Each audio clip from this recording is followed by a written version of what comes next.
fa nekk et est-ce que justement ce redécoupage là est déterminant par rapport ak lii di vote wala par rapport ak ay élections. bon xam nga fan yëpp maa ngi wax benn wax di ko waxaat. Macky Sall moo ëpp ci président yi fi jaar lu muy def sondage. Macky Sall président yi fi jaar yëpp moo fi ëpp lu muy def sondage. Le régime actuel passe son temps à faire des sondages. Mesure d'opinion, ils savent exactement l'évolution de l'opinion fu ne. li ñuy wax nii technique découpage électoral la. les Américains yi di woyu gerrymandering. nga xam ne jéeri benn gouverneur la woon Mandering si ndax la quoi dañu boole ñaari tur yi da ngay def benn découpage boo xam boo ko xoolee day mel ni si ndax waaye da ngay jël ñaari zone bii da ngaa fort torop bii nga faible torop nga jël ñaari jaxase leen bi nga fort nëbb bi nga xam ne moom moo faible fi nga xam ne aayuloo fa nga aayu fa nga jël ci dagg ko pàcc ko dem boole ko ci bële donc on fait découpage électoral boo xamante ne da ngay def selon les sondages nga xam fi nga fort ak fi nga fort nga boole ay dëkk yoo xamante ne yaay mujj gagné.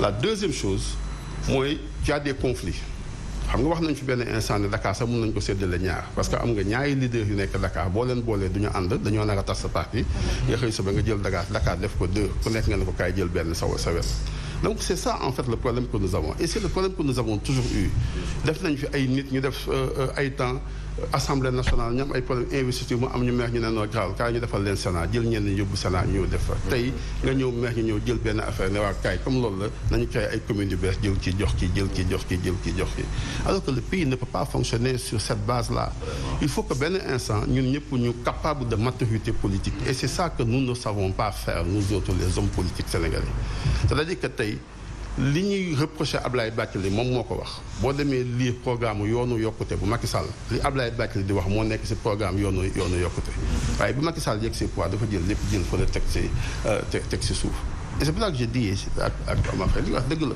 il faut que le président de la République sache être président de la République c'est ça le problème il faut que ñun ñu dem benn instant boo xam ne dañuy bàyyi politicien c'est-à-dire naka ngay def ba faluwaat élection yi di ñëw lan stratégie lay teg pour dem te faluwaat élection yi di ñëw c'est ça qu'il nous faut arrêter à un certain moment il faut que benn instant ñun ñëpp ku nekk jox sa bopp benn dayo gis nga 5 ans 10 ans je me rappelle boobu Abdoulaye Macky Sall nekkee dialogue national je l'ai dit ma ne gis nga nit ñi dañ lay nax wax naa ko sax di ko tooñ ñu ko dañuy ñax sax ne la séeréer ñoo gën a rafet tukulóor gën a rafet yooyu yëpp dañ leen nax 2024 lu mu yàgg-yàgg dootoo nekk président de la République donc il faut yow nga sóor sa bopp da ngay dem parce que ñëppay dem amul nguur bu dul jeex amul nit lu mu mën a teg ci bopp nit ñi ba benn instant sa nguur gi du jeex nga dem changer nekkuwaat leneen nga devenir un citoyen ordinaire comme tout le monde et su ma lay gis nii ñuy def Macky Sall n'a pas l'attitude de quelqu'un qui finit ses mandats il trouve trop de champs de conflit. Donc vous pensez que tout ce qui est en train d'être fait instant bi c'est parce que il veut se maintenir au pouvoir. Il y a deux choses gis nga même le débat là bu ñuy poser nii sa ay découpage ak wax yu bëri ji yëpp génnewul ci sama xel sax ne dañoo bëgg sax repousser waat élection yi parce que tant que débat baa ngi posé wu nii ñu naan ndax dañuy def lii wala duñu def lële c'est-à-dire que élection du am duñu nekk dans les dispositions pour def kii alors que élection yi ñu reporté yëpp. Donc il y a cette possibilité que mu bañ a am le 23 janvier 2022 parce que simplement jusqu'à présent le débat qui est ouvert là xamaguñu fii collectivité ak fu dul nekk collectivité locale tant que stabilisé wuloo ko mënoo décider ne kañ ngay dem élection alors que bu leen fàttaliku leen déglu naa benn yoon suma xarit maître El Hadj Diouf mu ñëw toog mu ne moom dégg na si Macky Sall mu ne bëggul élection am avant 2024. Exactement donc boo amee données yooyu si sa bopp il faut nga sóor lu mel noonu effectivement c'est un enjeu pour Macky Sall pour deux choses gis nga y a deux choses yu xew benn enjeu bi enjeu de pétrole bi la xam nga aujourd'hui gis nga ce qu'il y a et qui est vrai mooy Sénégal lu muy leb tey ak ñi nangu lebal Macky Sall xaalis lebaluñ ko sur la base de ses résultats économiques on n'a pas de résultats économiques li ñuy lebal Sénégal dañ koy lebal parce que da nga naan mën naa fay suba ndax sama pétrole mi ngi ñëw donc aujourd'hui le jour où mu dem élection locale wala mu dem élection législative on perte ay élection c'est un signal fort pour à l'endroit de ces bailleurs là dañuy xam ne 2024 day perte dañuy xam ne nekkatul interlocuteur et à partir de ce moment là position interlocuteur bu mu amoon vis-à-vis des bailleurs de fonds yi wax ak Sénégal da koy perte immédiatement les gens vont se mettre croiser les bras di xaar 2024 xaar président bu bees bi ñëwaat kii donc c'est ça les enjeux de fond yu nekk ci ginnaaw toutes les réformes tous les débats qu'on est en train d'agiter et autres et la deuxième chose aussi, moi, s'il perd les élections locales, c'est sûr qu'il perd les élections législatives. Et s'il perd les élections législatives, dafay nekk fin de mandat pour moom avant 2024. Donc on est en fait dans tous ces calculs-là. La dernière chose aussi qu'il y a et qui est aussi un calcul, c'est qu'en fait, il y a des leaders politiques qui ont maintenant joué cet avenir politique sur 2022. Karim Wade, Khalifa Sall, s'ils parviennent à avoir une majorité à l'Assemblée nationale, la question de leur candidature pour 2024 est réglée. Parce qu'au moins, ils pourront supprimer l'article 31 de la Constitution, pour l'intérêt que c'est code électoral, pour l'intérêt que aujourd'hui candidat. Donc, en fait, c'est des enjeux pour les petits. Donc, Macky Sall, pensez à ce que vous voulez. Mais, il faut quand même le reconnaître. Pas parce qu'il a un mérite particulier, mais parce que yow li ngay xeebal sa wala li ngay jomb ci wàllu xeex yow doo ko moom jomb ko.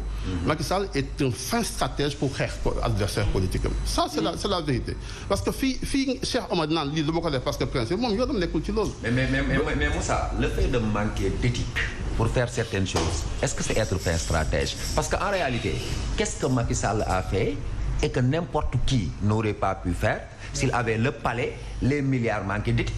Moi, j'ai l'impression que... Macky a lu Machiavel. Retiens la phrase. Wow. Macky a lu Machiavel. Non. Macky, c'est Machiavel. Non, il n'a pas lu Machiavel. Il n'a pas lu Machiavel parce que Machiavel n'a jamais demandé de massacrer un peuple. Machiavel, Rousseau a dit, en donnant de grandes leçons au roi, il en a donné au peuple. Attention, Machiavel est un philosophe des peuples. Il a dit au roi... Vous pouvez tuer, vous pouvez tout faire à condition que ça soit l'intérêt général. L'éthique de responsabilité, je suis d'accord. Il y a des gens qui ont mal... Non, il a très mal lu. Il n'a pas compris. Non, c'est-à-dire qu'aujourd'hui... Il n'a pas lu le prince. Sénégal, ñun ñuy wax fii Sénégal ñu si gën a bëri ñun ñëpp dañoo lire.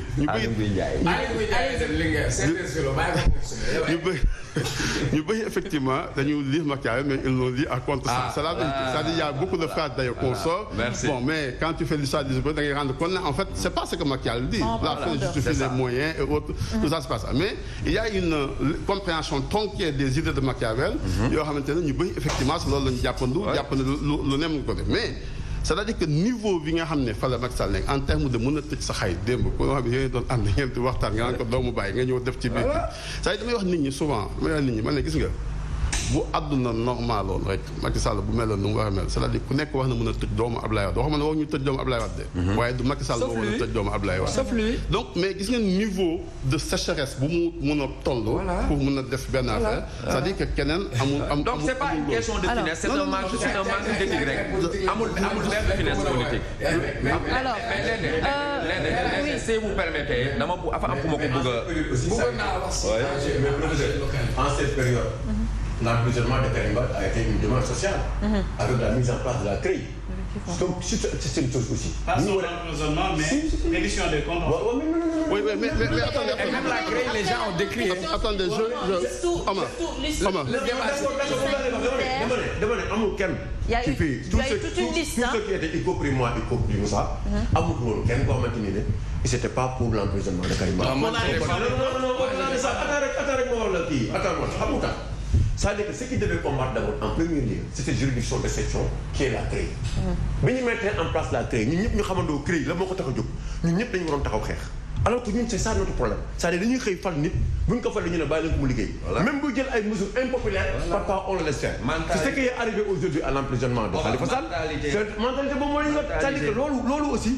il faut ñu arrêté ko bu ñu ko arrêté wul tey lu ne la ñuy dund xam nga Macky. mentalité Moussa mi ngi naan Macky est prêt à tout. qu'est-ce que l'opposition aussi est prête à faire.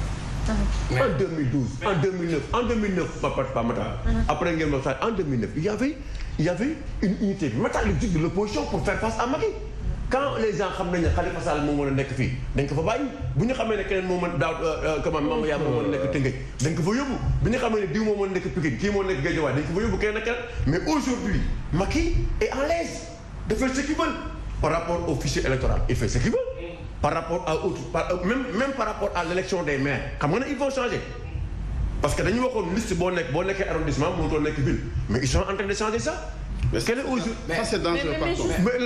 C'est très dangereux. loolu la c'est pour éviter les querelles mooy li nga wax léegi pour éviter qu'il y ait des problèmes en leur sein que ñu xam ne par exemple ça c'est une disposition boo ci ni baaxul ñu ne léegi nañ xoolaat ñu koy def moo tax bi nga waxee ne leen on peut reporter les élections attention kooku hypothèse ba xamante ni nag quand même. alors mais justement par rapport à ça parce que dafa joxe ay hypothèses justement waxu li maître El Hadji Diouf waxoon mu dëggal ko.